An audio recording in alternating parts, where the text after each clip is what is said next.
आपको बड़ी चिंता होती है।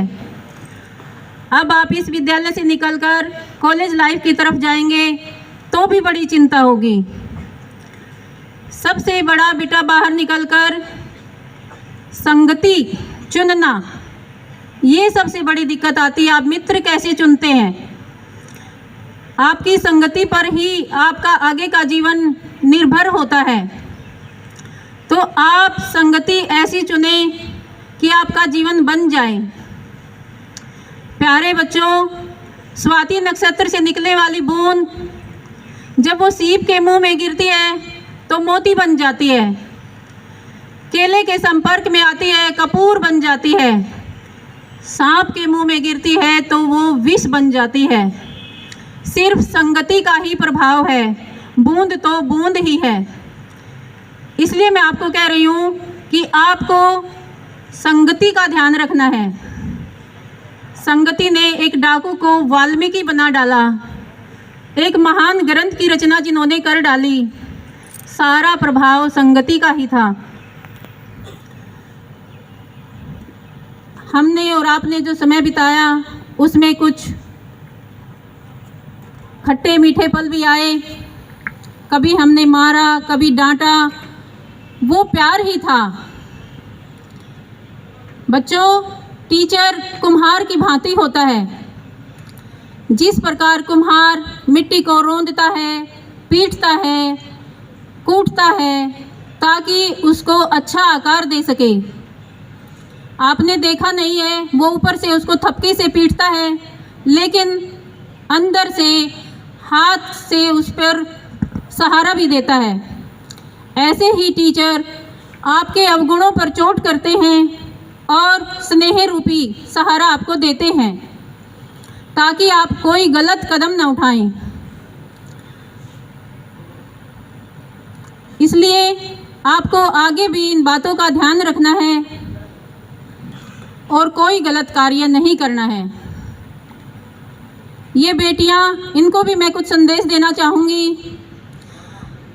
ये बाप का, हमारे पिताजी का मान होती हैं, सिर का ताज होती हैं। आपने देखा होगा, अगर ताज से एक मोती निकल जाए तो वो ताज बेकार हो जाता है। आप तो उनकी इज्जत, मान मर्यादा है। अगर कोई आँच आप पर आ गई तो क्या होगा? आप बाहर निकलेंगे, कॉलेज लाइफ में जाएंगे, आप अपने आप को खूब स्वतंत्र पाएंगे।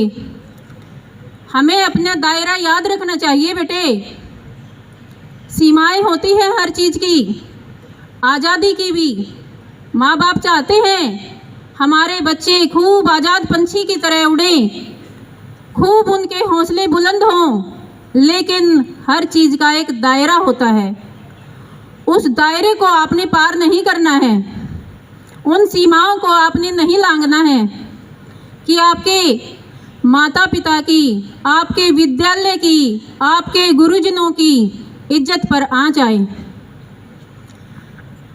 आप वैसे बहुत समझदार हैं।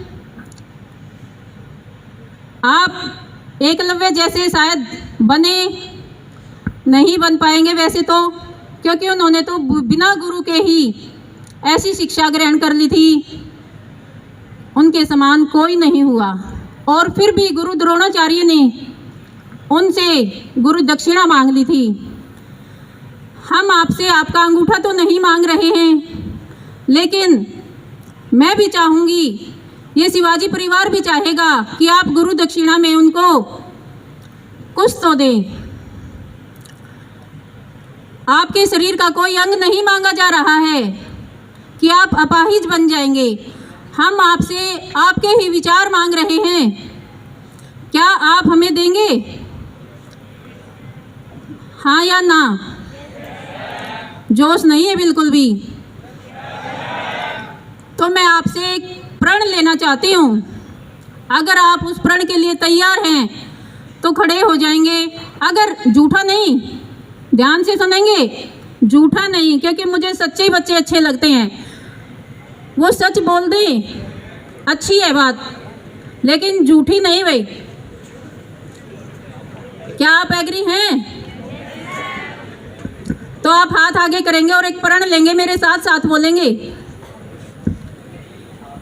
कि हम बोलेंगे, हम अपने गुरुजनों को साक्षी मानकर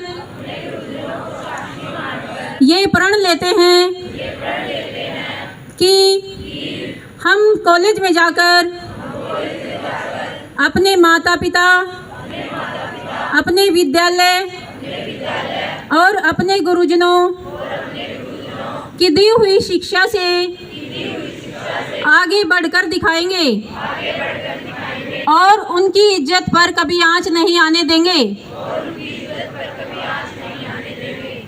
धन्यवाद। बैठिए। अब कुछ बच्चे हंसने लगे। कोई महत्व नहीं रह जाता उसका। इसलिए मैंने कहा था अगर आप दिल से चाहते हैं तो लें, वरना बांधे कौन किसके बंधा है। जिसको जो करना है वो करेगा, लेकिन ये सीख जरूर याद रखना, बेटी ओस की बूंद की तरह होती है। ओस की बूंद सी होती है बेटियां, स्पर्श खुरदरा हो तो रोती हैं बेटियां।